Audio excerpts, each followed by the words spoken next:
Part 9. The Prince is Very Fierce. Author, Guan Zi. Chapter 81. The next morning, the rising sun shone on every corner of the huge mansion. After getting up and washing, Su Buling came to the master bedroom of the back house. Mrs. Lu had returned to the Xiao family without knowing when. The house was tidy, the bedding on the bed was changed, even the sheets were changed, the house was carefully cleaned, and incense was lit to dispel the smell. Su Buling was a little puzzled. His house was always clean, and it was not the first time that Mrs. Lu stayed overnight in his bed. In the past, she just folded the bed neatly. Why did she change it from inside to outside this time? A certain non. Su Buling thought of something, raised his eyebrows slightly, and a bit of strangeness appeared in his eyes. However, Mrs. Lu had been a widow for many years, and she was at the right age. It was not strange for her to have some messy dreams after drinking at night.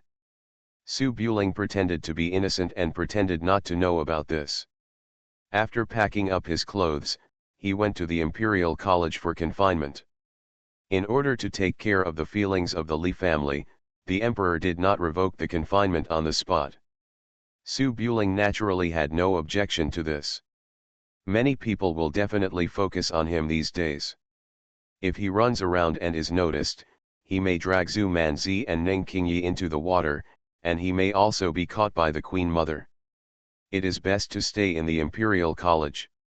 He blew a whistle, and the horse that was raised in the mansion ran over with the reins in its mouth. Su Buling jumped on the horse and went out of the gate directly, but the scene he saw scared him. Su Shize. Little Prince. So handsome. Today there is a chess game in Longjian Pavilion, is Su Shize free? In front of the two stone lions outside the Su Palace, dozens of official ladies stood at the door, dressed up and pretty, including Luli, royal sisters, noble ladies, and transvestites, and surrounded the gate of the palace tightly. Old Xiao happily watched the show with his crutches, and the guards of the palace blocked the stone lions tightly, but they did not dare to drive these ladies away. Kuishao Street was crowded with princes and nobles, and it was difficult for ordinary people to enter. Most of these people were granddaughters and daughters of princes and nobles, and ordinary people dared not interfere. And no one in Kuishao Street was unhappy to be able to become relatives with Prince Su, and no family sent anyone to call back their precious daughters. So, these girls who were waiting to be married and were fascinated by a few poems came directly. Su Buling stood on the steps on a white horse. He knew he was no match after just one glance. He turned his horse's head and faced the enemy for the first time in his life, and ran out of Prince Su's mansion from the back door. After going around and around, he came to the Imperial College, and encountered another scene. The students gathered in groups of 3 or 2 in the corridors and pavilions, discussing the beauty of poetry. When they saw Su Buling passing by, they ran over with a slightly happy look on their faces, and raised their hands to greet him from a distance. Su Buling felt his scalp tingling, and he jumped up the wall and came to Wenku Garden in a few jumps. Fortunately, there is still a peaceful place in Chang'an City. Wenku Yuan is full of princes and nobles, most of whom are ignorant and self-righteous. Because of the literati look down on each other, it is not as exciting as outside. Xiaoting still speaks nonsense in the school, saying something like the emperor is unfair. Even Master Song praised my poem My Prime Minister Daddy, but the emperor did not mention it, so he must have forgotten it. The bet does not count. And so on. Song Yufu, who led the morning reading, seemed to be brooding over what happened yesterday. When she saw him, she lowered her head and ran to the side without even saying hello. Su Buling finally breathed a sigh of relief, and came to the bell and drum tower by himself, and began to be seriously confined. What happened in Chengqing Hall was widely circulated among the scholar class, but it was difficult to involve everyone. Chang'an City was operating as usual. Not many people paid attention to Li Tianlu's death, let alone a small wolf guard. Between the houses near the Kong Renfang detective office, the sharp sound of Suana echoed in the deep streets and alleys. Several young people were wearing mourning clothes, and a dozen familiar wolf guards carried the coffin out of the city. There were Taoists performing rituals in the yard, and the paper money in the brazier turned into green smoke. Zhu Manzi's eyes were red. Because she was a girl and had little strength, she was not allowed to carry the coffin, so she could only follow the funeral procession with a knife on her waist. Zhu Manzi had just come to the capital not long ago and didn't have many friends. She used to follow Lu Hou'er and Wang Dazhuang to fish on the streets. Their friendship was not very deep, but in the battle on the snowy plain, Lu Hou'er and Wang Dazhuang were both fearless in order to protect their brothers. They were already friends of life and death. Now Lu Hou'er is dead, Wang Dazhuang is seriously injured and has a limp. Although Su Shizi has avenged his blood feud and asked the guards to send a large sum of money, which was handed over to Lu Hou'er and Wang Dazhuang by her, the matter is over, but how can she let it go? When Zhu Manzi was a child, her father often said, once you enter the martial arts world, there is no turning back, so how can there be any pleasure in revenge? Before, Zhu Manzi didn't quite understand, but now she understands a little bit. Revenge is endless, and kindness is also endless. Killing a person or giving a sum of money can only make you feel better, and the dead relatives and friends will never come back to life. Zhu Manzi followed the team and stopped at the cemetery outside the city to watch the coffin being buried. This cemetery was allocated by the court to the detective department. It is near the Tomb of Heroes. There are more than 1,000 wolf guards buried there. Being buried here is also a decent destination for the wolf guards, which is better than the corpses of the martial arts people being exposed in the wilderness. After Zhu Manzi finished taking care of the funeral, she returned to the detective department. Knowing that Su Buling would not come in the short term, she did not wait near the liquor store. Because of the incident in Chengqing Palace, everyone in the investigation department knew that she knew Xiaoting and Su Buling. However, the wolf guards had been in the capital for many years, so it was not uncommon for them to know a few princes and nobles. Zhu Manzi just said that they happened to meet and got a great credit for nothing. Because she was not a secret agent responsible for monitoring the princes and nobles, it did not cause much reaction. At most, people thought she was lucky. Zhu Manzi was alone without teammates, but she could not be idle because of her position, so she came to the arrest room to see if there were any small errands or patrols assigned to her.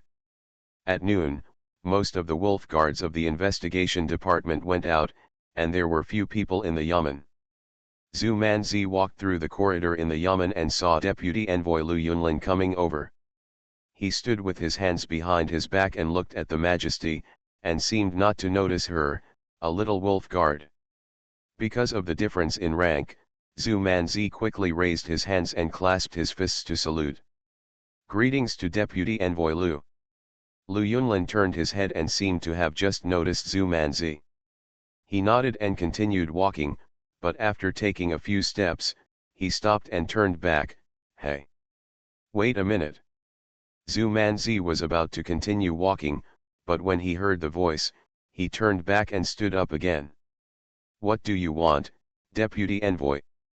The prince is very fierce. Author, Guan Guan Gongzi. Chapter 82. Lu Yunlin walked back with his hands behind his back and sighed softly. Your name is Zhu Manzi, right?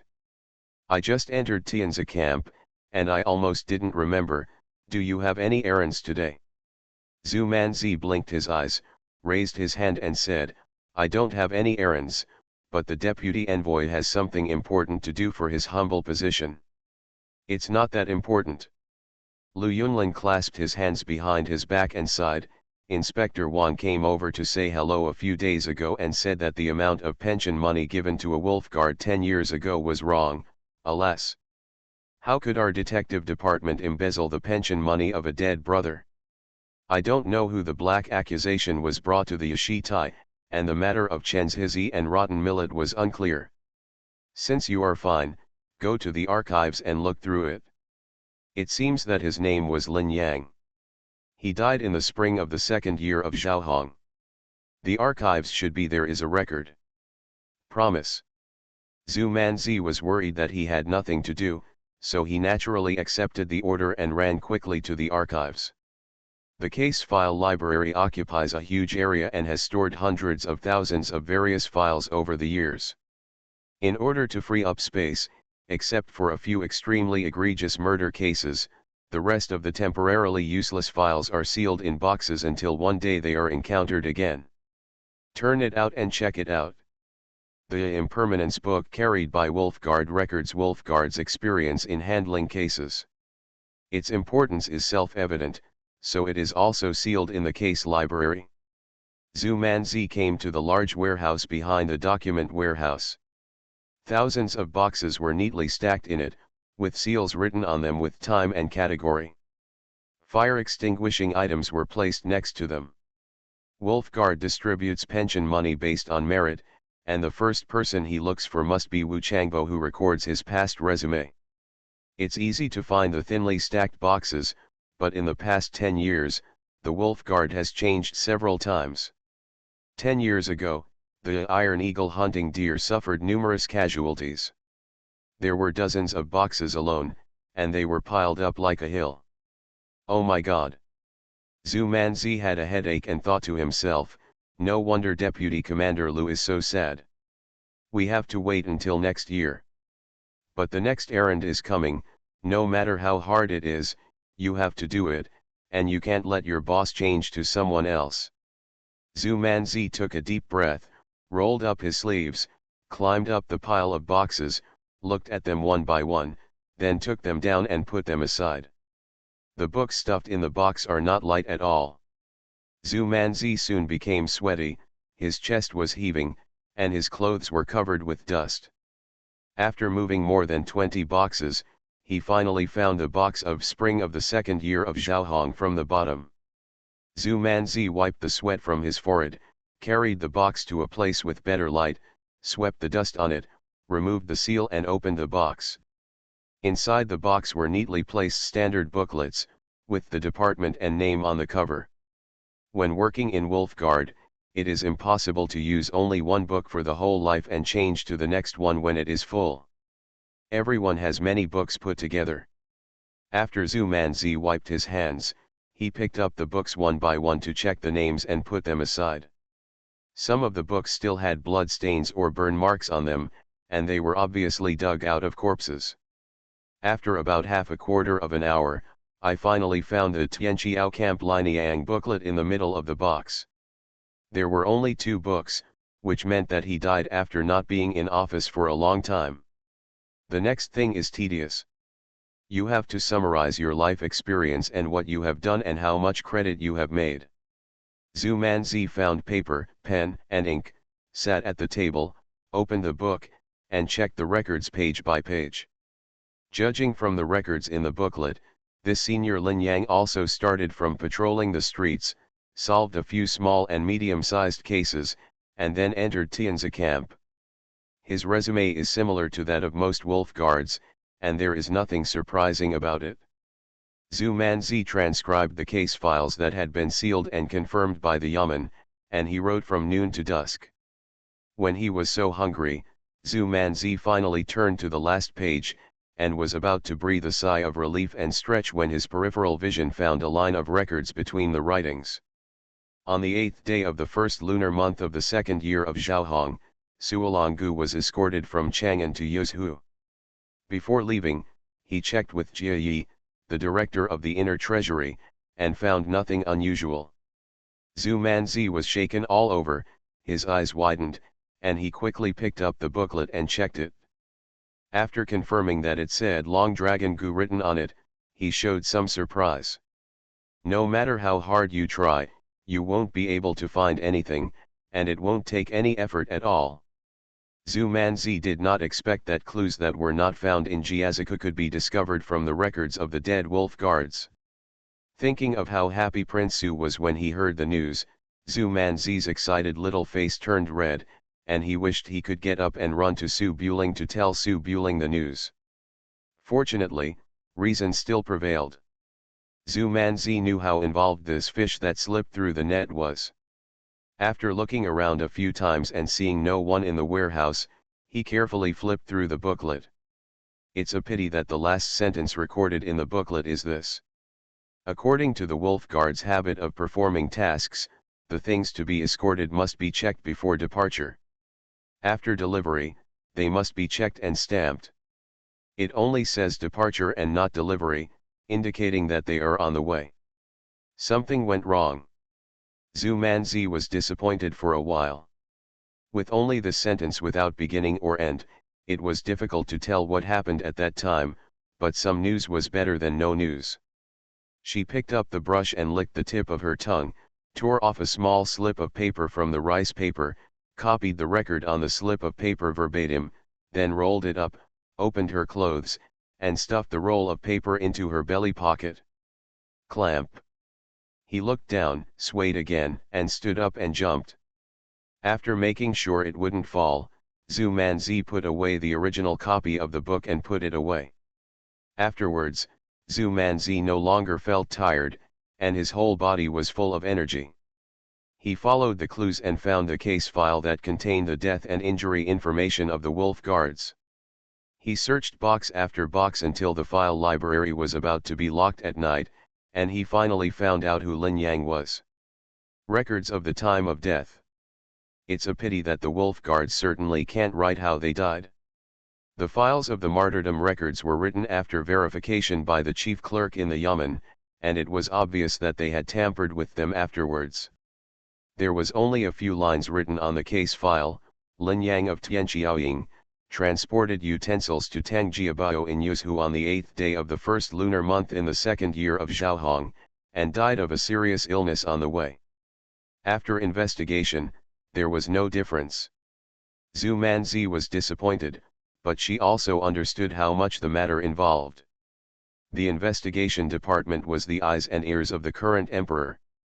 They could wipe out the clues of the origin of the locked dragon goo in the case file library, and even the Jiazi library could not find it.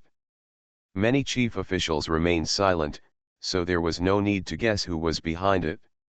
Zhu Manzi recorded these obviously tampered things, and then calmly took a large stack of papers out of the case file library. After handing these things to the chief clerk of the yamen to report, he went home after get off work. It was not until late at night that he silently climbed out of the window and sneaked into the night of Chang'an City. You are listening to Novels at Bless Up channel. Wish you happiness and luck. Please subscribe to receive new novels. How do you feel about this novel? Please like and leave a comment. The Prince is Very Fierce. Author, Guan Gongzi. Chapter 83. The new year is approaching, dark clouds cover the sky in Chang'an City, the north wind sweeps through thousands of buildings, and a heavy snow falls again. Su Buling put down the carved dragon and bumper that struck the bell, sat down at the small table at the edge of the bell and drum tower, studied ink and wrote, copied half of the Shuiji, then threw the pen aside, bored, and looked at the majestic Chang'an in front of me. Was in a daze. It was said to be a grounding, but in fact no one was watching. You could go out anytime you wanted, but Su Buling had no intention of going out for a short period of time. It was very popular outside, a few poems were being sung everywhere, and there were a bunch of nymphomaniac ladies blocking the way outside the Imperial College. The Queen Mother in the palace was obviously angry. Every day she would ask the palace maids to come over and invite Su Buling into the palace for a chat. Even Xiaoting was summoned to invite people. Xiaoting was about to cry when he came over. He almost knelt down and said sadly, "No, I'll call you uncle, and you can go to the palace. My aunt is crazy and has a big mouth in the palace pot. I thought I was going to kill a pig, but my aunt said she couldn't help but stew me. I'm only 18. After hearing this, Su Buling's face was full of black lines, and he was even more afraid to go out. He occupied the bell and drum tower on the grounds that the emperor was forbidden to leave, and did not leave without saying anything. It was none of his business to stew Xiaoting, and he stewed as long as he stewed. As for Dao's emperor, there was no reaction. After all, Su Buling came to the capital in the name of studying. The emperor never said that he would take the feudal prince as a hostage, nor did he say that Su Buling would not be allowed to leave the capital. Even if he really had a plan, it would not be possible because of a few poems. Surprisingly, if the emperor's thoughts were so easy to judge, Mrs. Lu wouldn't have to ask Su Buling to find ways to hide his clumsiness. Tread. In the heavy snowfall, slight footsteps sounded from the bell and drum tower, awakening Su Buling, who was frowning and thinking. Looking back, behind the door of the pavilion, Song Yufu in a coat and skirt quietly poked her head out and took a furtive glance. Because the snow was relatively heavy, some snow fell on Song Yufu's fiery red cloak. She put her hands behind her waist as if she were hiding something. Her young and immature face was flushed with cold. When she saw him turning around, she quickly shrank back.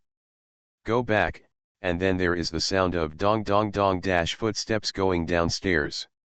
Su Buling was already enjoying his leisure time, and Song Yufu couldn't hide from him these days. He never had a chance to relieve his hatred. How could he let Yufu leave, and immediately said in a cold voice, "Stop." "Oh." A soft response sounded.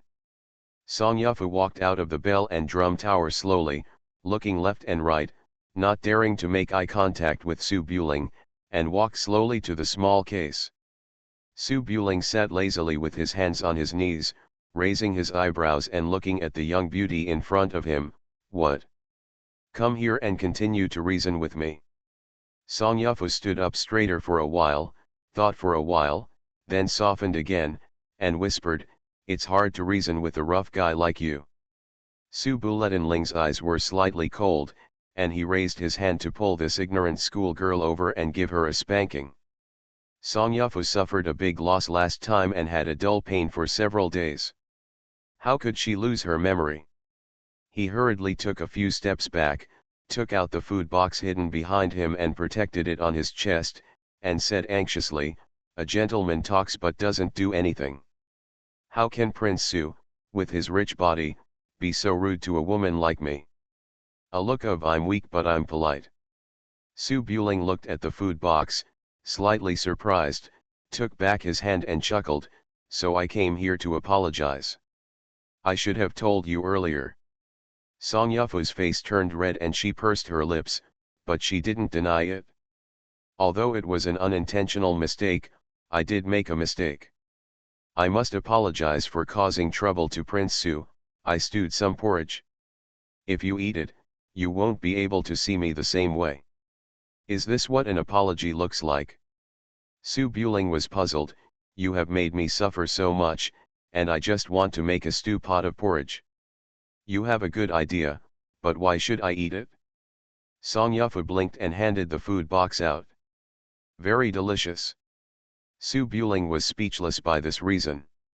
After thinking about it, he nodded slightly and removed the rice paper on the table. "That's okay. The apology must be sincere. If you impress me, I won't argue with you. Otherwise, I will give your hairpin away." "No." Song Yufu suddenly became anxious. She came over to apologize today, just to get the hairpin back, lest her father find out. How could she give it to other women? Su Buling raised his eyebrows. "It's not up to you to decide whether it's okay or not. Apologize quickly." After saying that, he sat aside and patted the futon on which he sat. There is only one futon, which is not big. It is obviously very crowded for two people. Song Yufu frowned slightly, a little embarrassed, just like a female teacher who was pinched by a bad student. She didn't want to but had to do something. After hesitating for a while, Song Yufu didn't say anything. She walked over and sat down obediently. There was only a thin line between them. The small food box was opened, and there was a bowl of clear porridge inside. It was delicious, tasty, and steaming slightly because of its good thermal insulation effect. Song Yufu lowered her head and carefully took out the bowl. It was very hot. After putting it down, She pinched her earlobe and said softly, "Prince Su, it was my fault last time. I shouldn't have copied the poems. As a person, the son of a prince, you should be generous. It's just a hairpin, it's dispensable to you, but it's very important to me, so just give it back to me." This statement was obviously not a spur-of-the-moment idea. It must have been thought about at home for a long time. Su Buling sat lazily holding the jug, and nodded slightly with satisfaction. A man's words are hard to follow. "As long as you don't cause me any trouble, I will give it to you when I leave Beijing." Song Yufu muttered in a low voice, "After all the troubles have been caused, what troubles can still be caused?" Su Buling was speechless. "So you still know that you have caused all the trouble?" Song Yufu put the bowl in front of Su Buling and put the spoon to him. "I know I was wrong. You are my boyfriend, you can't be so stingy." Su Buletinling tapped his fingers on the table. There was nothing he could do about the girl in front of him, and it was hard to hit him. "Forgive me, but I was so panicked that I could only open my mouth and raised my eyebrows." Song Yufu was stunned for a moment, confused for a while, then she realized what she was doing, her face turned red, and she put down the spoon. "Su Shizi, please be more steady. You are so old, yet you still let people feed you, are you ashamed?" Su Buling blushed, then became serious again. "If you don't want to, forget it. Let's not talk about the hairpin. Don't bother me in the future." Song Yufu was anxious, but feeding a man was too much. Her innocent daughter's family could not do it, so she could only say seriously, "Su Shizi, if my father knew that you were such a bully, he would beat you." Su Buring didn't care at all. "The only person who can scare me is myself." Song Yufu didn't believe it. She wanted to say, "There are people outside the world, but there is a world outside the world." However, Su Buling's eyes turned slightly cold and he prepared to hit her. Song Yufu was immediately frightened and held back her words. She reluctantly picked up a small spoon, scooped up the clear soup and slowly brought it to Su Buling's mouth. Su Buletinling looked like a little prince and frowned. "It's hot, ahaha, cough, cough, cough, you damn girl, today I..." Song Yufu had never fed anyone before, so she put a spoon directly into Su Buling's mouth. When she realized something was wrong, she jumped up and ran into the bell and drum tower in a panic, not forgetting to say, "Here you go." A gentleman's words are hard to follow, but the crown prince said it himself. "You can't go back on your word." Su Buling frowned because he was burned, wiped his lips with a handkerchief, held it in for a long time, and just shook his head. "Assuming you run fast." Turning his head to look at the steaming bowl of porridge on the small table, Su Buring sat down after a slight hesitation. After all, the craftsmanship is indeed quite good. Twilight. After Su Buling finished playing the 108 dusk drums, he was immersed in copying books in the room when guard Lao Chi suddenly ran over and said that Zhu Manzi had been hanging around the palace and the Imperial Academy for several days. Lao Chi was afraid that Zhu Manzi would be targeted by someone interested, so he got in touch with Zhu Manzi. Zhu Manzi said that he was looking for him with something important and asked him to come in person. Su Buling knew Zhu Manzi's temperament, which was cute, but he knew the seriousness and would not come to him if there was no big deal, so he did not delay. When the sky became completely dark, he left the Imperial Academy silently. Because of his reputation and his ability to sneak around, Su Buling naturally didn't ride a horse. He found a bamboo hat and brought it to Daifang on foot like an ordinary traveler. Ning Qingyi was injured twice in the assassination of Zhang Xiang, and it was obvious that he could not recover in a few days. With his protection, he stayed in the yard honestly these days. After walking around and walking through the Bluestone Alley, Sun's shop was still open. Su Buling pulled on his bamboo hat and walked straight over. When he came to the courtyard in an uninhabited alley, he wanted to raise his hand and knock on the door, but he never wanted to hear it. A burst of conversation. I'm not big, my breasts are not small. If I don't stay at home to nurse my child, why would I go out and get into the world? The prince is very fierce. Author, Guan Guan Gong Zi. Chapter 84. Snow falls heavily in winter. In the streets of Daifang, Zhu Manzi held an oil paper umbrella and walked around aimlessly. He occasionally looked back to make sure no one was following him, and then he quickened his pace towards Nengqingyi's courtyard. A few days ago, I found clues about the locking dragon Gu. Zhu Manzi was pleasantly surprised, but he was also frightened in his heart. He only felt relieved when he was in front of Su Buling. But Su Buling was the crown prince of Su, and he was not someone ordinary people could just meet. Zhu Manzi didn't know where Su Buling was, so she walked around Kuishao Street for a few times as if patrolling the streets. Only then did she learn that Su Buling was being held in the Imperial College. She had no choice but to wander around the Imperial College without seeing anyone.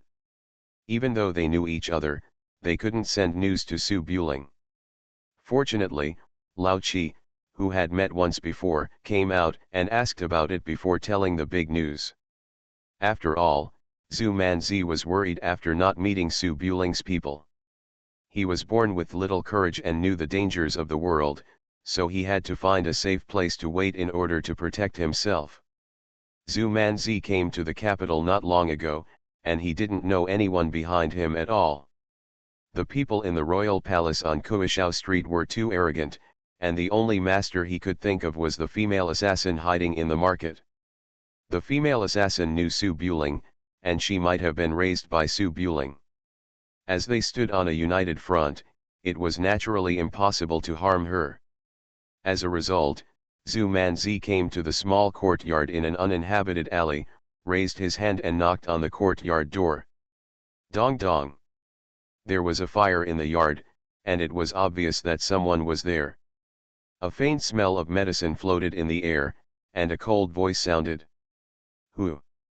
Zhu Manzi blinked his big eyes, thought for a moment, and said seriously. I am Prince Su's retainer. I saw you last time. Although the retainers and guards both work for the master's family, their identities are completely different. Guards are thugs who guard the courtyard. They can be recruited casually on the street, and some are even servants of the house. The residents are different. They are the masters invited by the host to live in the house. They are friends with the host. For some capable staff, the host even greets them personally and addresses them as Sir. As for the people who can serve as retainers in Prince Su's mansion, they are probably at the level of Lao Xiao, who can forcibly recite his master's name in the mountains of corpses and seas of blood. Even Su Buling treats him as an elder, so his status can be imagined. Zhu Manzi held a paper umbrella and held a knife on his waist, standing outside the courtyard gate with his head held high and his chest held high. He really looked like a master. Squeak. The courtyard door opens. Nengqingyi appeared in a snow-white fox fur, with snow-like fur, long hair like a waterfall, and an alluring face like a fairy in the sky. Her slender eyebrows were slightly raised, and she looked down at the little girl in front of her. What's up? Zhu Manzi is not tall, reaching Su Buling's chin at most, while Nengqingyi is slender, reaching Su Buling's eyebrows. Because they are so close, she has to raise her head to look at people, so her aura is naturally a bit weaker. Zhu Manzi subconsciously straightened his chest, trying to make himself look taller, and said in a deep voice, I made an appointment with Prince Su, and I will wait here with you. After thinking about it, he added, Prince Su, please you protect my safety. Nengqingyi frowned lightly, and with a bit of surprise, she thought about it for a moment, but without asking any more questions, she got out of the way. Come in. Zhu Manzi put away the oil paper umbrella, looked around a few times, then sneaked into the yard, closed the door and bolted it, and pressed against the door panel to listen to what was going on outside. These are all Wolf Guard's anti-tracking methods. Ning Qingyi turned a blind eye to this and walked back to the eaves to continue taking the medicine to activate blood circulation and remove blood stasis. As the saying goes, it takes 100 days to break the muscles and bones. If Zhang Xiang is hit twice on the shoulders and arms, it will not cause serious problems, but if it is not treated carefully, it will easily leave the root cause of the disease. The body is the capital of a warrior. If you don't pay attention to taking care of it, you will basically become a medicine pot in your 40s. The winter wind is biting and the yard is relatively cold. Ning Qingyi was sitting on a small bench wrapped in a snow-white fox fur, with her long sword at hand and 7 or 8 wine bottles under the eaves. Ning Qingyi was naturally a talkative person, and she rarely spoke to people close to her, and she had no intention of entertaining visitors. Zhu Manzi is different. He is naturally familiar with it and can talk nonsense with anyone. After making sure that no one was outside, Zhu Manzi had nothing to do in the empty courtyard, so he moved a small bench from the house, sat down opposite Ning Qingyi, and thought for a while. "Hey, are you hurt? My name is Ning Qingyi, instead of hello, you can just call me Sister Ning." Zhu Manzi raised her little eyebrows and suddenly became unhappy. Why should she call her sister? "Miss Ning, I wish you Manzi. People in the world have given me the nickname Fenhe Sword God. If you don't mind, just call me Zhu Nuxia. Fenhe Sword God." Ning Qingyi never joked with others, and her face looked a little more serious. After thinking about it carefully, she made sure that she had never heard of the Fen River Sword God before she raised her eyes. "Is Zhu Xia also using a sword?" Zhu Manzi coughed lightly. "I understand a little, but I usually don't draw a sword. When I draw a sword, I will see blood. It's a pity that I can't fight with the girl. Some famous swordsmen in the world do have this particular emphasis." Ning Qingyi was half convinced. It was hard to tell the depth of a martial artist from the surface. After looking at Zhu Manzi for a few times, her eyes narrowed slightly. Cha! The 3-foot cold front came out of its sheath, bringing out a silver light in the snow-covered courtyard. The sword light swept past, and he retracted the scabbard. Ning Qingyi remained in the same posture, seemingly not even moving. Zhu Manzi trembled in fright and leaned back slightly. He didn't see anything clearly and said with some confusion, "Well, girl, what are you doing?" While speaking, she suddenly felt a little cold. Looking down, she found that a hole had appeared on her collar, and the belly band inside was cut open by the sword, revealing the white arc inside, but without hurting her skin. "Ah!" Zhu Manzi hugged her chest with a flushed face, looking at the opposite side angrily, wanting to curse but not daring to. Ning Qingyi's face was calm, and there was no respect between his eyebrows. He fiddled with the small stove by himself. "You are not big, but you have a big chest. You don't stay at home to feed your children. Why do you run out to make a living? If you fall into the hands of a bad guy one day, you will know how powerful it is." Zhu Manzi's eyes were wide open, and she was so angry that her teeth itched, but she was not as skilled as others and had no say. He could only snort in a sarcastic tone. "Miss Ning is teaching that only a girl like Miss Ning who is tall and small can venture into the martial arts world, so as not to be targeted by bad guys." Ning Qingyi paused, raised his eyelids and glanced at Zhu Manzi, then sat up straight, pinched the collar with both hands, slightly opened the fox fur coat, revealing the exquisite and graceful figure underneath. In the breath, the mountains and hills piled up. Ning Qingyi tilted his head slightly, and there was a hint of provocation in his eyes that were 7 parts heroic and 3 parts foxy. This foxy girl is too bullying." Zhu Manzi was so angry that she could hardly speak. The big girl didn't hold a grudge overnight, so how could she be afraid at this time? The Wolf Guard uniform was very tight, and Zhu Manzi raised her hand to unbutton the collar and compete with the foxy girl in front of her. But Ning Qingyi in front of him heard something and looked towards the gate, holding the hilt of the sword. "Who?"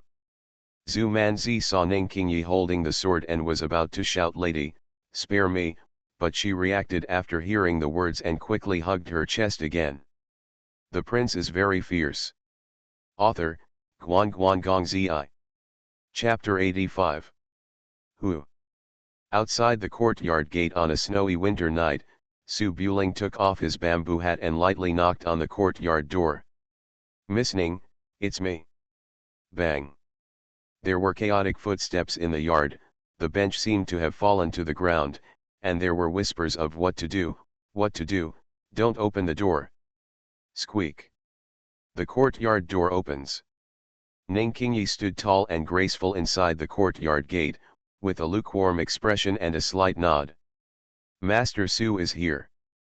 With an easygoing look on his face, Su Buling walked into the courtyard, tilting his head and taking a few glances. "Have a few days of rest. Will Miss Ning's injury feel better?" "It's okay now. My words were a bit harsh last time. I hope you don't take it personally." Ning Qingyi grew up in a mountain monastery. He was not sociable and had little contact with young men. Last time, they were so angry at each other because of their bad mouth that they kicked Su Buling out. Afterwards, they felt that the cold words to their benefactor were too much. After all, Su Buletinling was concerned about asking about menstruation. Maybe the young master from the aristocratic family did not regard these things as taboo. Ning Qingyi always wanted to apologize, but couldn't wait for Su Buling to come. She thought Su Buling was overly worried, and it wasn't until this moment that she had the chance to speak. "We are all children of Jianghu. Only by being straightforward can we show our true character. There is no need to pay so much attention." Su Buling chuckled, and turned to look into the yard, only to see Zhu Manzi squatting on the wall under the eaves with his back to him, huddled up with his knees in his arms, and moved cautiously towards the door, looking like a "you can't see me look." Su Buletinling walked up slowly, lowered his head and took a few glances. "Manzi, what are you doing?" Zhu Manzi's face was so red that it seemed like he was about to bleed. He hugged his knees tightly and squatted in place, refusing to get up. He raised his cheeks and showed a very forced smile. "Mr. Su, you're here. What a coincidence." "What a coincidence, didn't you ask me to come?" Su Buling squatted in front of him, tilting his head to look at it slightly doubtfully. Zhu Manzi hurriedly turned half a circle, turned his back to Su Buling, and said anxiously, "Mr. Su, I'm just cold. Squat down to keep warm. It'll be okay." After a while, Zhu Manzi felt a warmth on his shoulders and a piece of clothing was draped around him. Zhu Manzi quickly wrapped himself up. The clothes were big and tightly wrapped, and then he breathed a sigh of relief. Looking back, Su Buling took off his robe and stood behind him wearing only a single coat, with a smile on his lips. "Isn't it cold now?" "Thank you, Mr. Su." Zhu Manzi stood up with embarrassment in his eyes. The hem of his robe was too long and rested on the ground. "It's snowy and cold in winter." When Ning Qingyi saw Su Buling wearing single clothes, he raised his hand to untie the rope under his neck and prepared to take off the fox fur. But Su Buling raised his hand, "Don't take it off, I won't freeze to death." Then he sat down next to the small stove. Seeing this, Ning Qingyi had no choice but to give up and sit quietly next to the small stove without saying a word. Su Buletinling rubbed his hands and looked at Zhu Manzi, who was blushing next to him. "Call me here, what good news can you give me?" Yes. Zhu Manzi finally remembered the business, raised his hand and put his hand into the robe, rustling, and when he noticed something was wrong, he turned his back and put his hand into the hem of the clothes to search for it. Even if his back is turned, he can guess what he is doing by looking at his movements. Su Buling and Ning Qingyi raised their eyebrows at the same time, looking a little strange. Perhaps it was hidden deeper. Zhu Manzi lowered his head and searched for a long time before he found the oppressed small scroll.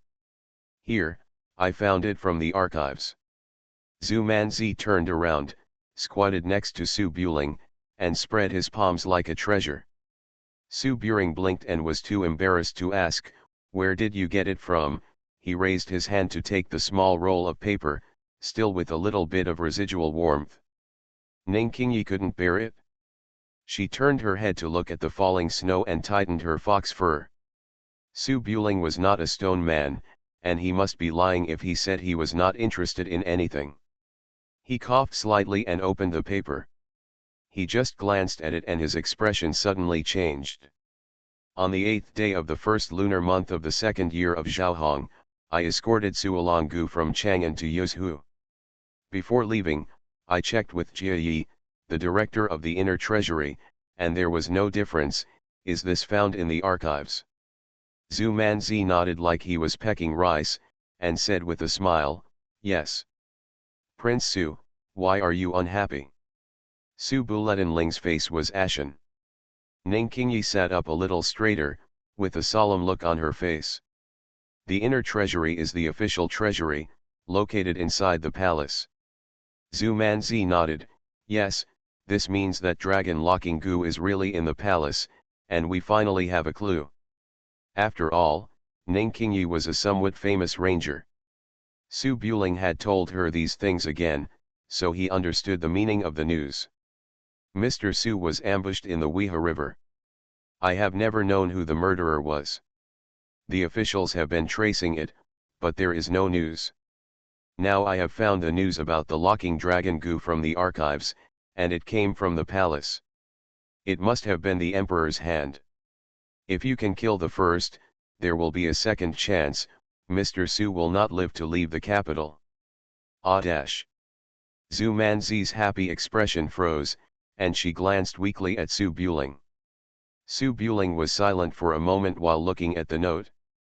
After coming back to his senses, he barely smiled and raised his hand to pinch Zhu Manzi's face. "Well done.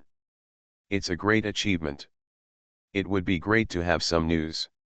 When Zhu Manzi heard the pros and cons, he couldn't be happy anymore. He squatted next to Su Buling and murmured in a low voice, "If the emperor wants to kill you, you will definitely not be able to escape. What should we do now?" Su Buling shook his head. "There are 200,000 soldiers stationed in Ziliang. If I die in Chenkang, I can blame it on the Jianghu people. If I die in Chang'an City, the court can't deny the relationship even if it has 100 mouths, and the emperor dare not kill me, but it's impossible to return the jade intact to Zhao. I may go back lying down, or I can't go back at all." Ning Qingyi frowned. "Can I escape?" Su Buling sighed, "Let's not talk about the dragon locking poison. There are 8 passes from Suzhou to Chang'an, and Qianyang Pass, the most powerful pass in the northwest of the previous dynasty. The court stationed more than 100,000 troops along the way, saying that it is to prevent the North Qi from going south, but in fact it is only to prevent the Su family father and son. If I can get there alive, it must be blind." Ning Qingyi's face became more and more solemn. "Jianghu people say that they come and go without a trace, but it's just because there are too many people that the court can't manage. If you really use the power of the whole country to deal with one person, there is no place under the sky to hide. The Iron Eagle hunting deer 10 years ago is a living example. Many martial arts families with hundreds of years of inheritance were wiped out. No matter how high their martial arts skills were, they were just stronger ants in front of hundreds of thousands of cavalry. Zhu Manzi was born in the market and was young, so he could not think of so many twists and turns. At this time, he could only mutter, "I have experience in sneaking away. If I really can't escape, I will definitely protect the young master." Su Buling chuckled, thought for a while, and frowned again. "Manzi, where did you find the news?" Zhu Manzi thought carefully and carefully repeated the process of receiving the errand, entering the case library, and checking the files, and then muttered, "The box is covered with a lot of dust. I think I forgot this booklet when I was dealing with the traces." Su Buling stroked his fingers and pondered for a long time, shook his head. "Not quite right, You sneaked into the case library last time and found nothing, now you have something to do with me, this news is found, it's too coincidental. Zhu Manzi thought for a while, but no one knows that I sneaked into the case library to get information, and the book doesn't seem to be fake. The court is full of intrigues, and even the face can be faked. It's too easy to tamper with a little trace. If someone misleads, it will be a big deal, but whether it's true or not, it gives a direction. Let's confirm the authenticity of this news first. Zhu Manzi said oh and said no more. Su Buling threw the note into the stove, and with a puff of green smoke, it turned into ashes. Volume 1, Hidden Dragon Scale Shadow Chapter. The black water cold pool hides the scale shadow, and the thousands of streets are like a prison to lock up the young dragon. End. Volume 2, Lone Wolf Chasing Phoenix Chapter. The lone wolf is alone on the edge of the abyss and howls at the moon, daring to chase the phoenix in the sky. Stay tuned. You are listening to Novels at Bless Up channel. Wish you happiness and luck. Please subscribe to receive new novels. How do you feel about this novel? Please like and leave a comment. The prince is very fierce. Author, Guan Gong Zi. Chapter 86. The first volume, The Hidden Dragon Scale Shadow Chapter, is over. Because of my limited writing ability, I am afraid that I can't write it clearly, so I will summarize it briefly. First, there are some important points. 1. Hide your shortcomings and defile yourself was Mrs. Lu's suggestion. The male protagonist has been using all means to investigate the dragon Lokgu since he appeared. If there is no news, he will go fishing in seclusion. He went to defile himself in order to cope with the task arranged by Mrs. Lu, so he was very careless. 2. The vassal king is preparing to rebel and the emperor is preparing to reduce the vassal are all rumors. They are all speculations of the characters in the book and have never been confirmed. If they are confirmed, the world will be in chaos. The prince went to Beijing to study for 3 years according to the ancestral precepts. The emperor never said that the prince of the vassal king was a hostage, nor did he say that they were not allowed to leave Beijing. The vassal king naturally did not say that he wanted to rebel, and sent his son to the capital. 3. The purpose of hiding one's shortcomings and defilement is to make outsiders feel that there is no ability, no future, and no threat. The most intuitive example is that Lu Chen was happy and did not miss Shu, and Zhu Di pretended to be crazy and stupid. At first glance, you can tell that there is no threat. Some book friends asked why he didn't rob women. Robbery, burning, killing and looting are not to hide one's own weakness, but to hand the knife to the opponent. Cao also occupied married women. Personal morality and ability are not linked. For example, Xiao Ting in the book has never done anything that is outrageous to both humans and gods. His status is not lower than Su Buling, and he punishes evil. However, no one would be afraid of him being the prime minister. They would only worry that he would ruin the country. This is the judgment of outsiders on his ability. Then, the first volume can be summarized in one sentence, which is Su Buling approached Zhu Manzi and supported him to enter the case library in order to investigate the dragon Lokgu, but he didn't find anything. In the end, he happened to find clues. In the 6 main plots of the first volume, Private Salt Case, Longjian Pavilion, Bama Manor, Qujiang Pool, Changqing Palace, Vachambo, Private Salt Case, Bama Manor, Qujiang Pool, are what Su Buling did to investigate the dragon Lokgu. Longjian Pavilion, Changqing Palace, are the accidents caused by Madame Lu asking Su Buling to hide his shortcomings and perfunctorily deal with things. And the last, Vachambo, is the result of an accident. To put it simply, Su Buling trained a secret agent to sneak into the case library, but he didn't find anything. As a result, he accidentally exposed who the secret agent was, and Vachambo emerged. I don't know if you have noticed this line. If you haven't noticed it, it means that there are some problems with the writing of the first volume, and it will have to be changed in the future. As for other small plots, most of them are for the purpose of laying the groundwork for the future. I want to explain them in detail, but I am afraid of spoilers, so I will stop at this point and leave them for the summary in the future. I prefer to write daily life. Others add some daily life to the main line, and I add some main lines to the daily life, so it seems that the pace is slower.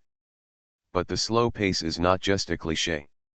Every word, excluding typos, every sentence, every action and reaction of the characters in the book are written after careful consideration. For example, the country name Yu refers to a magic pearl given by God to the Holy Emperor Yudai in the classic of Mountains and Seas. The reign title Zhaohong means the way of heaven is clear and the universe is just beginning. Many martial arts moves are from real Chinese martial arts and are reproduced as much as possible, just the names and movements. The lethality is definitely different, and there are very few made-up ones. Lu Hongluan comes from auspicious grass, only receives the sky, Lu Hongluan, and is not subject to the dust of the world, and so on. Including the preface Black water cold pool hides scales, thousands of streets are like locked young dragons, all of which summarize the core content of this volume. The description of the environment, which is a thing that makes up the number of words, is basically summarized in a few words, and every other sentence is to advance the plot, set the atmosphere, establish the character, and cultivate feelings. For Guan, a novel is a journey. The first chapter is not the beginning, and the finale is not the end. It is just an interesting part of a complete story. Every character is alive and has a beginning and an end. So I like to write down every bit of my daily life, and strive to make every day more real, but the price is a slower pace. In the past, I updated 4 or 5 times a day because of the slow pace, and I made up for it with fast updates. I hope that this book can reach 10,000 a day after it is put on the shelves. Guan has only written 3 books and is still a LV1 old flopper. I have been working hard to write well. It is inevitable that there are some places that are not well written. If you have any opinions or suggestions, you can point them out. Book friends who have followed the previous book know that I will listen to useful opinions, even if I am not very knowledgeable and use a word incorrectly. It is best to join the group. Finally, thank you all for your recommendation votes. Thank you Chuyi Ching Mei Muji Unli for the 10,000 rewards. Thanks to the following big guys for their rewards. Abyss Heavy Truck. Su Yan Sujin. Heavenly Book Fei Yi. Outside 7,000 Mountains Dusk Snow. I am a road bully. The first ray of sunshine in the morning. Please have pity on me in the book shortage. Leng Shuetong. Mature woman control from M78 Nebula. Heavenly Book Fei Yi. Ai La Buletin Yu. Lin Yi. Old reading. Cherishing the Rain and Falling Leaves. 96 Yao Yao. Jing Cotton Cloth. Rag Suction. Book Friend 202003072228395888. Yinkui Shiting. Zhen Zhen. Life is like meeting for the first time. Fat Dog. The most beautiful Wuyan in the north of the Milky Way 1. Tavern. Brave Squirrel. Book Friend 201907162020340092. Book Friend 202004112211000048. Name is Suji. Book Friend 2020042723511760. Liuj King. Nangong Killing God. The Night with the Crying Face. Rainbow Wall. Outside 7. Let Go Without Words. It was also shipped today. Adventure Ball. Weather. Book Friend 201807191647396555. Don't laugh at Yin. I am like you. Book Friend 1611122136111703. Name is Suji. Dong Baron Sima. Cherish the Rain and Fall Leaves. Ibuki is my wife. The data of the 6 frequency seems to be a bit disappointing, and it is back to the strong push. If it fails again, it is estimated that Sanjiang will have no hope. I have never been on Sanjiang. I only have one chance for a book. I am a bit reluctant. If you have the opportunity, please recommend it. Thank you. The Prince is very fierce. Author, Guan Zi. Chapter 87. The first volume, The Hidden Dragon Scale Shadow chapter, is over. Because of my limited writing ability, I am afraid that I can't write it clearly, so I will summarize it briefly. First, there are some important points. 1. Hide your shortcomings and defile yourself was Mrs. Lu's suggestion. The male protagonist has been using all means to investigate the dragon Lokgu since he appeared. If there is no news, he will go fishing in seclusion. He went to defile himself in order to cope with the task arranged by Mrs. Lu, so he was very careless. 2. The vassal king is preparing to rebel and the emperor is preparing to reduce the vassal are all rumors. They are all speculations of the characters in the book and have never been confirmed. If they are confirmed, the world will be in chaos. The prince went to Beijing to study for 3 years according to the ancestral precepts. The emperor never said that the prince of the vassal king was a hostage, nor did he say that they were not allowed to leave Beijing. The vassal king naturally did not say that he wanted to rebel, and sent his son to the capital. 3. The purpose of hiding one's shortcomings and defilement is to make outsiders feel that there is no ability, no future, and no threat. The most intuitive example is that Lu Chen was happy and did not miss Shu, and Zhu Di pretended to be crazy and stupid. At first glance, you can tell that there is no threat. Some book friends asked why he didn't rob women. Robbery, burning, killing and looting are not to hide one's own weakness, but to hand the knife to the opponent. Cao also occupied married women. Personal morality and ability are not linked. For example, Xiaoting in the book has never done anything that is outrageous to both humans and gods. His status is not lower than Su Buling, and he punishes evil. However, no one would be afraid of him being the prime minister. They would only worry that he would ruin the country. This is the judgment of outsiders on his ability. Then, the first volume can be summarized in one sentence, which is Su Buling approached Zhu Manzi and supported him to enter the case library in order to investigate the dragon Lokgu, but he didn't find anything. In the end, he happened to find clues.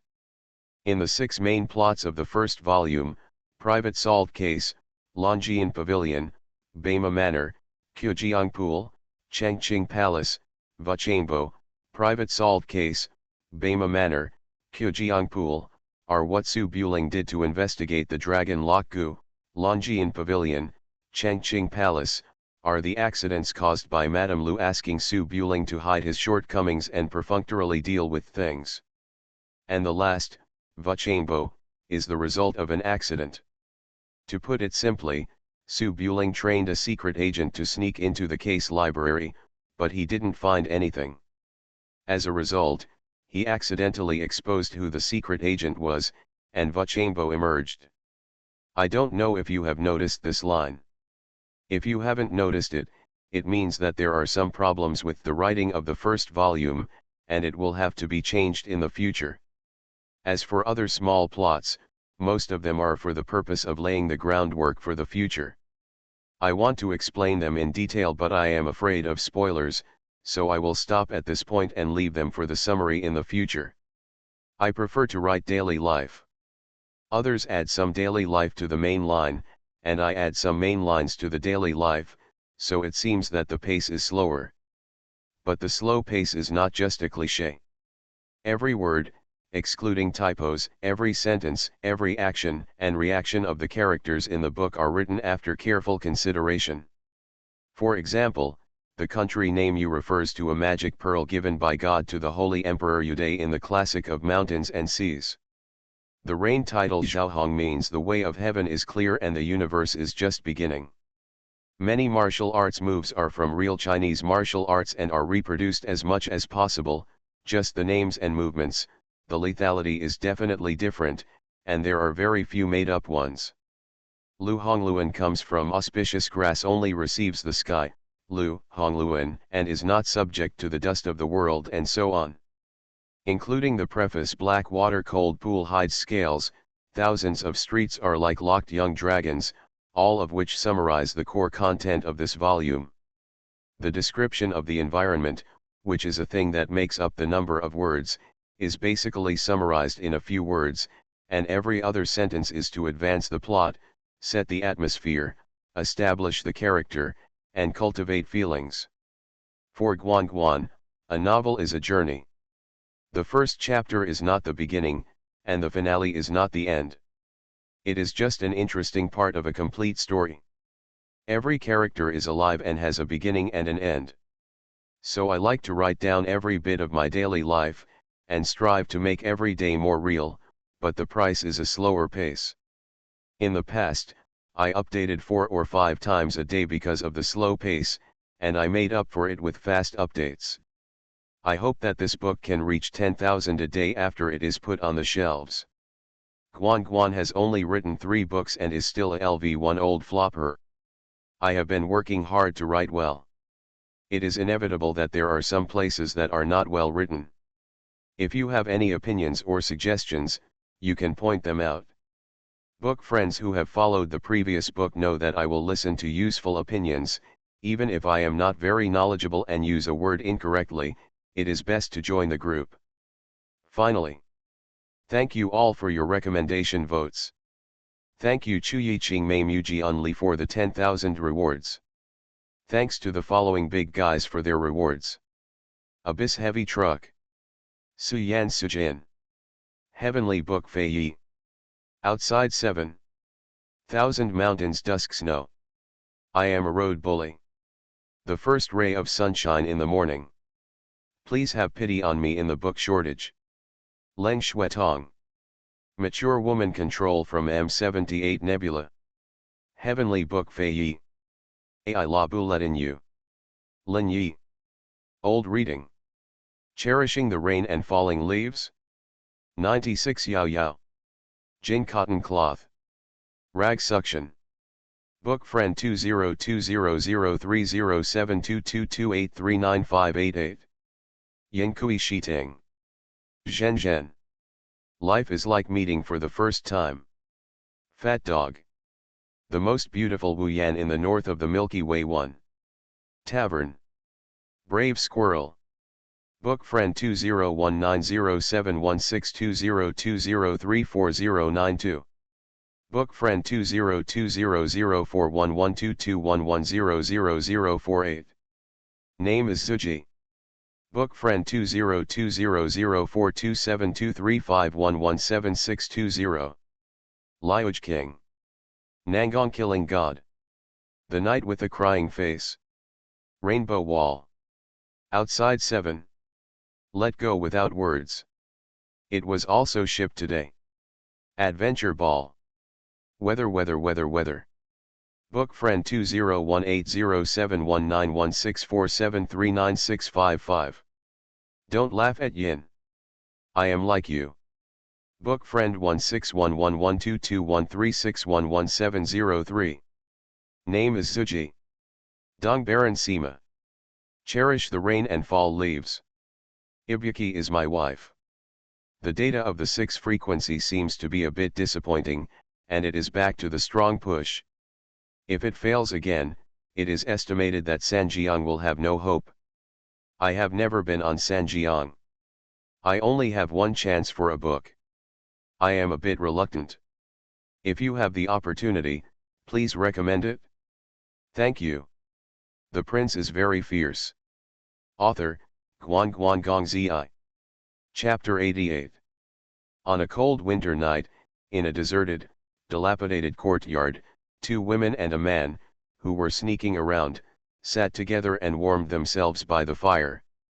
Su Buletin Ling accidentally learned the clues about locking Dragon Goo, and he was really not in a good mood. If it is confirmed that the locking Dragon Goo was the work of a subordinate of the imperial court, then he was already in trouble when he came to Chang'an City.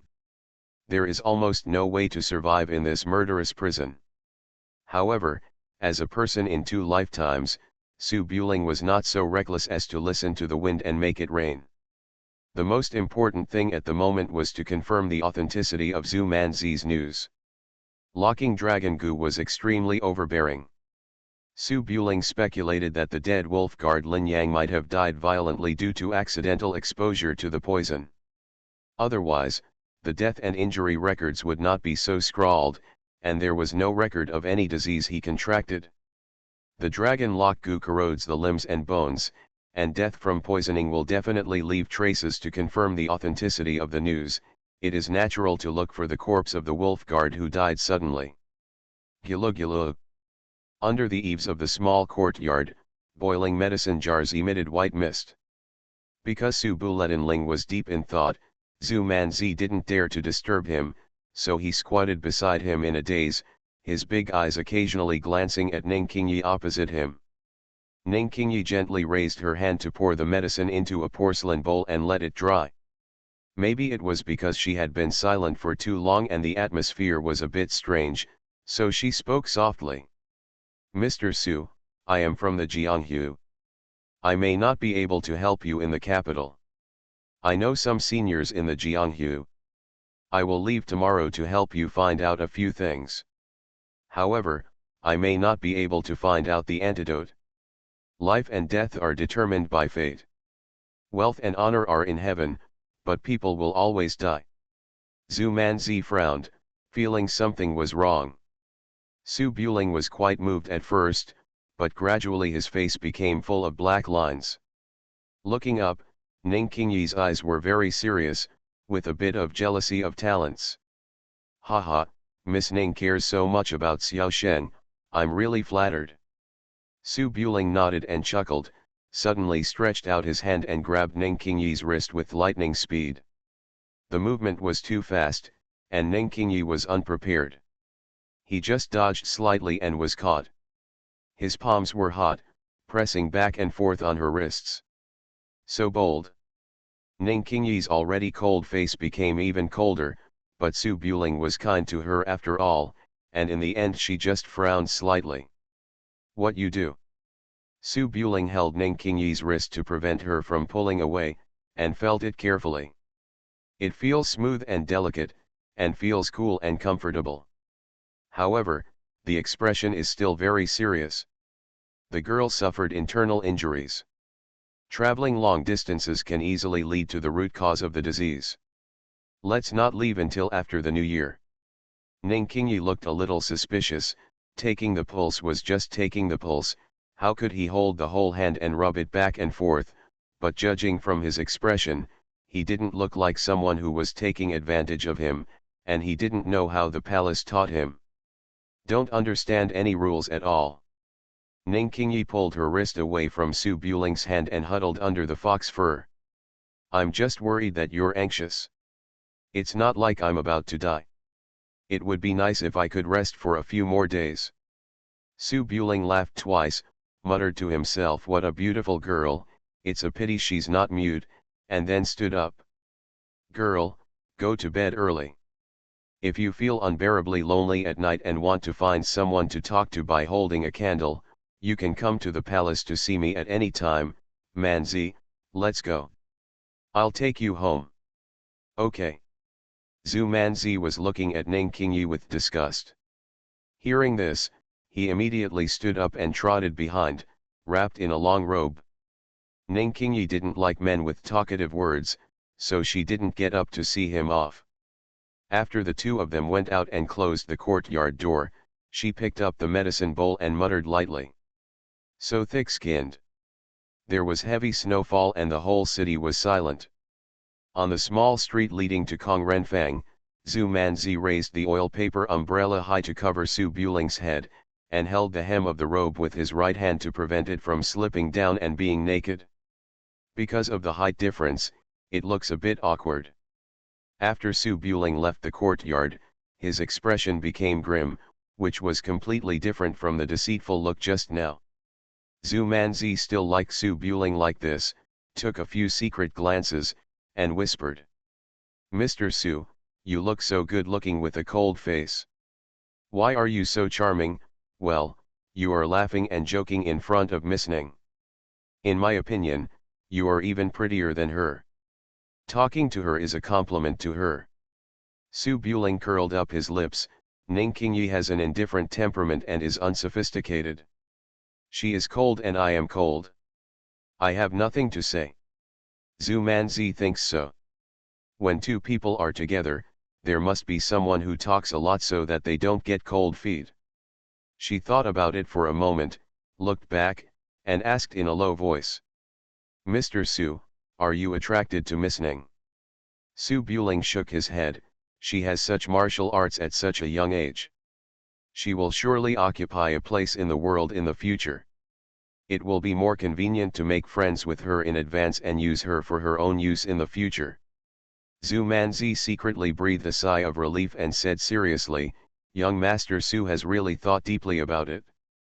I think so too. The one named Ning is more skilled in martial arts and more beautiful, so there is no way he deserves to be defeated by young Master Su. Young Master Su is a young prince. Su Buling raised his eyebrows, raised his hand and flicked Zhu Manzi's forehead. You are so young and you don't learn from others, you just flatter me one after another. Zhu Manzi smiled, rolled his eyes, and said again. Well, I'm not trying to flatter you. Ning is really not worthy of the young master. He has a bad temper and bullies the weak and fears the strong. Su Buling was stunned and turned his head. Why did you say that? Zhu Manzi seemed to be afraid that Ning Qingyi would hear it, so he came closer with an umbrella and whispered angrily.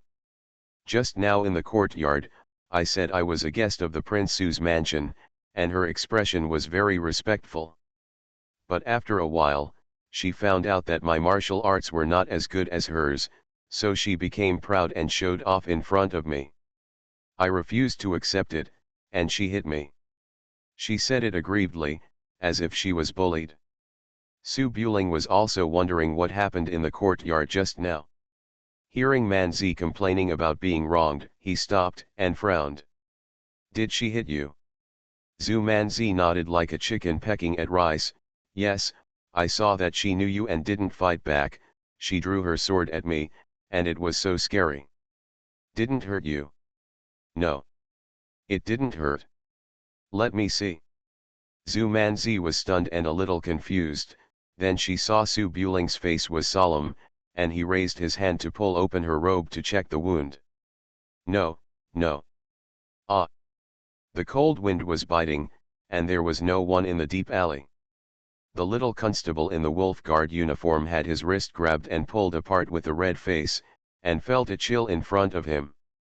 As his breathing rose and fell, his already torn clothes were almost torn apart, revealing two large white lumps.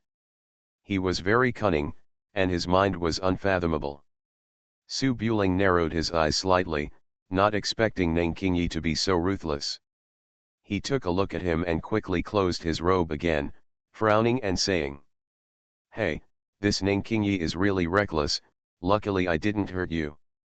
Zhu Manzi's face flushed, she even dropped her umbrella, and hugged her clothes tightly. After standing there for a long time, seeing Su Buling walking away, Zhu Manzi followed him in small steps, snorting, Yes, she is fierce and jealous, Mr. Su, don't be fooled by her cold appearance. Well, thank you Miss Zhu for reminding me. Hey, let's follow each other. By the way, where is Lin Yang's body buried? The wolf guards who died in the line of duty are buried next to the heroes' cemetery. I checked and Lin Yang is buried there too. Okay, let's get ready tomorrow night and go dig the grave together. Oh, ah. You are listening to novels at Bless Up channel.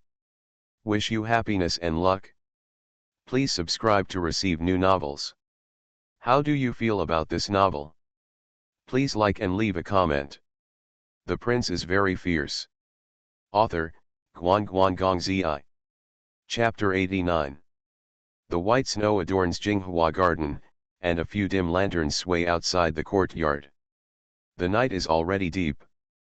After Su Buling sent Zhu Manzi home, he walked up and down among the buildings, arrived at Jinghua Garden behind Xiao Mansion, and walked quickly to the courtyard where Mrs. Lu lived.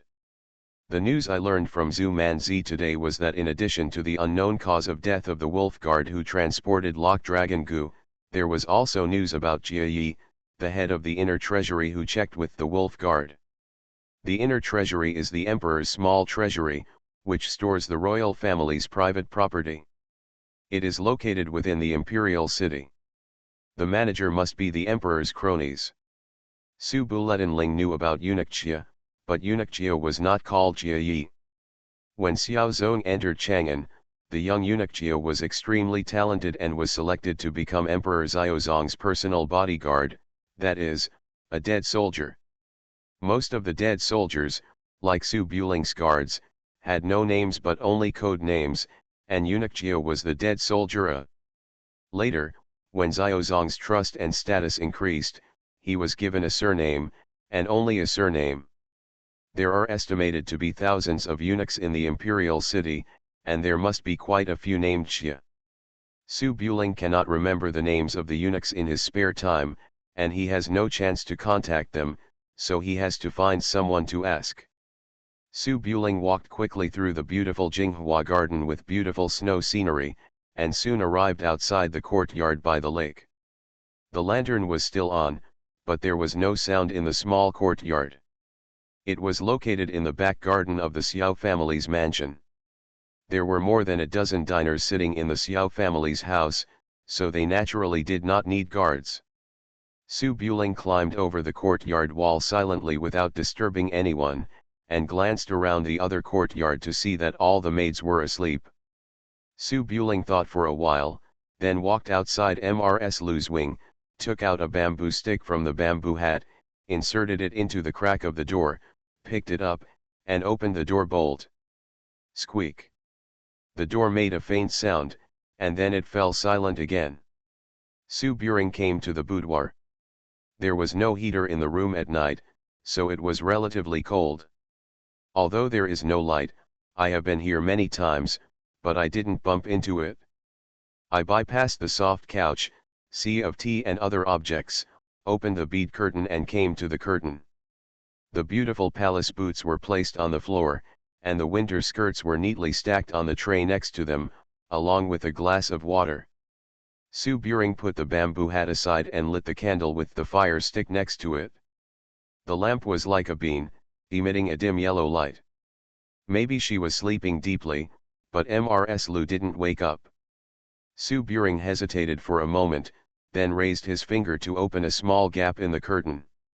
In a quilt embroidered with lotus patterns, Mrs. Lu was lying on her side on the pillow, facing outward, with only her eyes and nose exposed.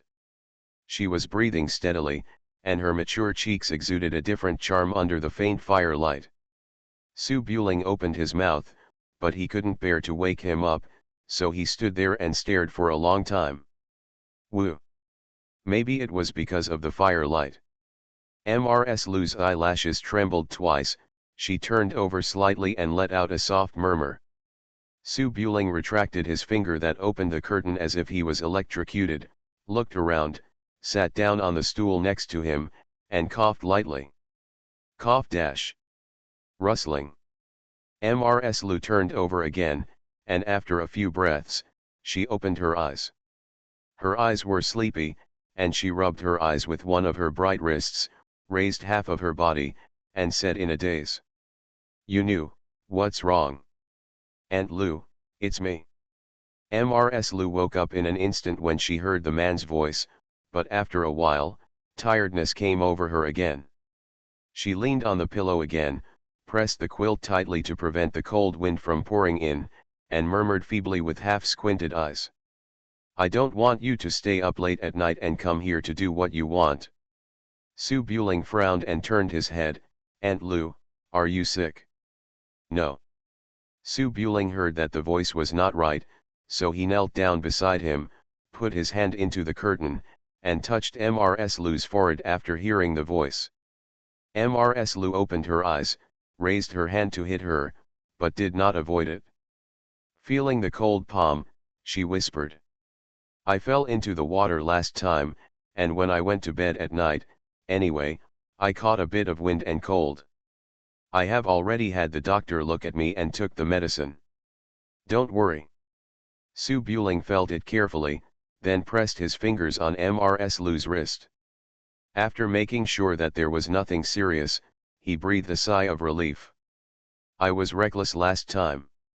Mrs. Lu squinted her eyes and smiled softly. It's good. You usually have a cold face and look mature, so it's boring. I don't know how you came up with the idea of stewing yourself in an iron pot. Just like your father back then, I'm happy. Well, as long as Aunt Lu likes it.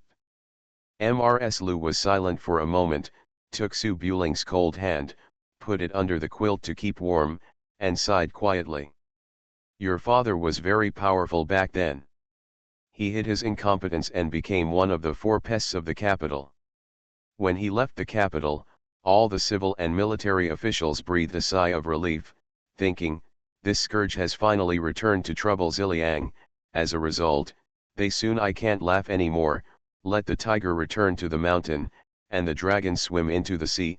Actually, with your father's past experience, it doesn't matter whether you hide your clumsiness, but if you hide it, you will have more to rely on in the future. The superior will let people know the depth. No matter how powerful you are, there are ways to deal with it. The palm of your hand is warm and soft, with a delicate touch. Su Buling didn't have any ulterior motives. He just felt warm in his heart and said with a smile. I know. Mrs. Lu said maybe because of her sleepiness, she stopped talking and just held Su Buling's hand and put it against her cheek. Su Buling didn't want to disturb her, so he asked directly, by the way, Aunt Lu, is there anyone named Jia Yi in the palace? Mrs. Lu woke up for some reason when she heard in the palace. She opened her eyes and her voice became clearer. Did the Queen Mother ask you to go to the palace again? Su Buling blinked and shook his head. She called me every day, but I didn't respond. Well, I just heard of Jia Yi's name, but I've never seen him. I want to ask who he is. Mrs. Lu narrowed her eyes again, thought about it for a while, and then said. It seems that he is the adopted son of Jia Gonggong. He hasn't appeared in public for several years. I guess he is in charge of the secret guards in the palace. Ordinary people can't see him. Su Buling frowned and had a headache. The secret guards are naturally the bodyguards around the emperor. They are specially used to prevent martial arts masters from sneaking into the imperial city to assassinate the emperor. They can protect the emperor's safety closely. It can't be described as crouching tiger, hidden dragon. If you want to find out about Jia Yi, you probably have to go to the palace. Thinking of this, Su Buling did not disturb her anymore and said softly, go to bed early, I'm going back to the Imperial College. Mrs. Lu let go of Su Buling's hand. Go, remember to knock on the door next time. You can't just enter a woman's house, I'm your aunt, and I can't be so rude. I'm still under house arrest by the emperor, and I'm afraid I'll be discovered. Su Buling stood up, closed the curtain to prevent the wind from leaking in, and walked out quietly. The prince is very fierce. Author, Guan Guan Gong Zi. Chapter 90. Dong Dong. When the morning bell rang again, the heavy snow overnight had already dressed the endless Chang'an buildings in silver, and shouts with various accents filled the streets. Because there was no curfew at night, the gates of the square remained open all year round, and caravans loaded with goods from all over the world were in the square. Going in and out of the city, you can hear the bells of horses, camel bells, and even donkeys everywhere. There are also knights leading horses, walking and stopping on the dazzling streets. Ding ding ding. At the end of the vast Zuk street, the exotic wind chimes sounded from far to near, arriving outside the Ming Gate, the gateway to the capital of Daewoo. The unusual sound of bells attracted the attention of travelers going in and out. Looking back, they saw a team slowly walking over on the official road outside Ming Gate. The team was not big, about 30 people, wearing clothes that were obviously different from those of the people in the Central Plains. The tattoos were complicated and gorgeous, and there were a lot of silver ornaments on their wrists, necks, and heads. They all had a scimitar on their waist, and they were holding the carriage behind. The flag was quite large, but it was too shabby to be used for hauling goods in Chang'an City, where princes gathered. The leader of the team was a tall man in his 30s who looked powerful. Next to her is a young woman, sitting sideways on a white camel, wearing a gorgeous red dress, with a red gauze embellished with gold thread covering her face. Her eyes are like green amber, and look as bright as a cat's eyes. The Jianghu travelers entering and exiting the city gate, who have traveled all over the country for many years and have seen a lot, whispered in confusion at this time. It looks like the dress is from Lingnan, but this flag is not from South Vietnam. It doesn't really look like it. The woman in the lead is born with blue eyes. I heard that some people on the Hexi corridor look like this. Could it be that they came from Ziliang? This woman is really delicious. I have seen many women from Middle-earth, and it is really eye-catching. This one with a small waist. Don't talk nonsense, be careful of trouble coming from your mouth. What are you afraid of? She may not understand. Whispers sounded beside the official road, and the woman sitting sideways on the white camel turned her head. If you look again, I'll pluck out your eyeballs. The words are harsh, but they are purely elegant, and you can't tell where the accent comes from. The two commentating charlatans stiffened when they heard this. Seeing that there were so many people on the other side, they left in dejection. The clerk of Honglu Temple, who had been receiving foreign guests at the city gate for many years, put down his teacup, stood up, and came forward with his entourage to greet them. He just looked at the flags of the team and did not recognize who they were from for a while. Daio's national power was so powerful that it shocked the whole world. Every few days, barbarians came to Chang'an to meet the emperor. Some of these envoys are indeed envoys from small countries, and some are small tribes that have enclosed a piece of land. Those who cannot be found on the map may destroy the country in 2 years.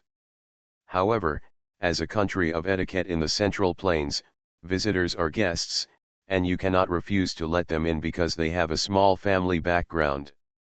At first, Emperor Xiaozong interviewed them one by one, but it turned out that these lords and princes could not even recognize the words. In the end, he had to arrange for them to be given to Honglu Temple, where they received a symbolic reception and were rewarded with some rare treasures from the Central Plains before sending them away. The team in exotic costumes all dismounted from their horses far away from the city gate. They first bowed respectfully to the imperial city at the other end of Suzaku Street, and then led their horses to the outside of Mingde Gate. The clerk of Honglu Temple who was receiving the foreign envoys stood in front of the team. He looked around and could not see where he came from, so he said, "Where did you come from? Do you have any music records?" His tone was a bit arrogant, but the people around him were not surprised. After all, the only people who could be received seriously by Daio's courtiers were envoys from northern Qi and South Vietnam. Other small countries whose names I had never heard of came to ask for rewards, so there was no need to be polite. The man at the head of the team, who behaved quite elegantly, raised his hands and cupped his fists and said, "The foreign minister Hu Yanjie set out from the Baisha kingdom on the south side of Zuya. He traveled thousands of miles to Chang'an and came to meet the Emperor of Heaven." The official frowned. Zuya is on the south side of Lingnan, on an overseas island. It's a big place. Because South Vietnam is in the middle, I haven't heard anything about it. With a respectful expression, Hu Yanjie took the credentials from his entourage and handed them to the officials.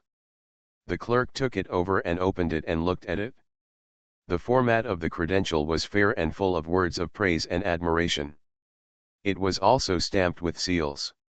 He nodded, "You have come from afar, and you will first go to Siyi Pavilion to stay with me. After repairing it, the certificate of credentials will be presented to the Holy One. If you are summoned, you will be notified in advance." Yanja took the lead and bowed respectfully, then led the horse and followed the clerk into Chang'an City. Dusk. After Su Buling finished playing the evening drum in the Imperial College, he closed the doors and windows of the room and left the Imperial College silently, looking for Zhu Manzi. Not surprisingly today, the Queen Mother sent someone to invite Su Buling into the palace again. She must have been very angry. She even said that she would come to invite Su Buling in person if she didn't go. The Queen Mother has lived in the palace for a long time and must be familiar with all the affairs in the imperial city. If Su Buling wants to inquire about Jia Yi, the Queen Mother is naturally the first choice, so she agreed and will enter the palace tomorrow. As for what kind of treatment he would face when he arrived at Changal Palace tomorrow, Su Buling couldn't control that much.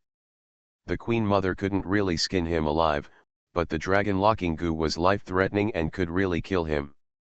Besides, women will naturally be happy if they apologize and coax her. Su Buling has been dealing with Mrs. Lu for a year, so he has rich experience in this. He doesn't believe that the Queen Mother is more annoying than Mrs. Lu. Su Buling walked quickly along the street to Daifang, and saw Zhu Manzi standing at the gate from a distance. She was not wearing her wolf guard uniform, but a Jianghu outfit, with a bamboo hat on her head and a black scarf around her neck. If it weren't for the wolf guard badge, she would have been questioned several times by the patrolling officers for her sneaky outfit. Su Buling walked nearby and blew a whistle.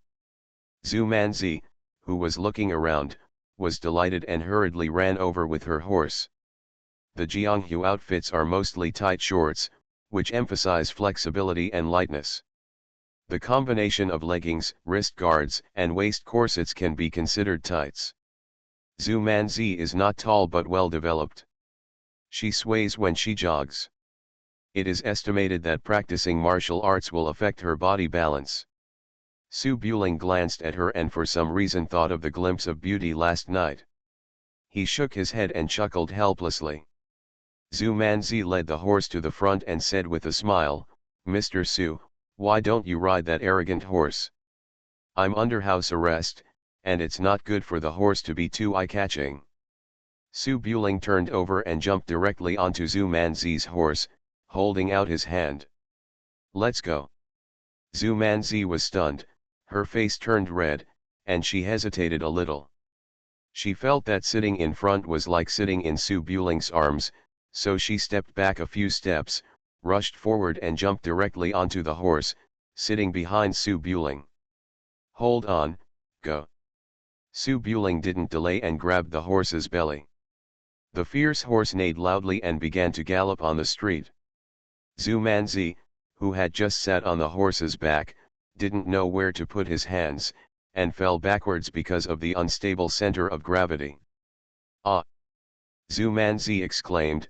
After all, he was a man of the world, so he still had some reaction. She hurriedly hugged Su Buling's waist. Although there was a buffer between the two of them, she still knocked off her hat, revealing her long black hair. "Sit tight." "Oh, Mr. Su, why are you running so fast? It's getting dark." "Really?" Zhu Manzi hugged Su Buling's waist with a little embarrassment. The horse was bumping and running very fast. She was afraid of falling off, but she didn't dare to let go. After a moment of hesitation, she saw that Su Buling didn't mean to be dissatisfied, so she didn't say anything. The only embarrassment was that both of them were not wearing very thick clothes. Through several layers of clothes, they could still feel the temperature of Su Buling's broad back, which was numb. Zhu Manzi wanted to move away a little, but she felt that deliberately doing so would make Su Buling notice it. In the end, she remained as she was, motionless.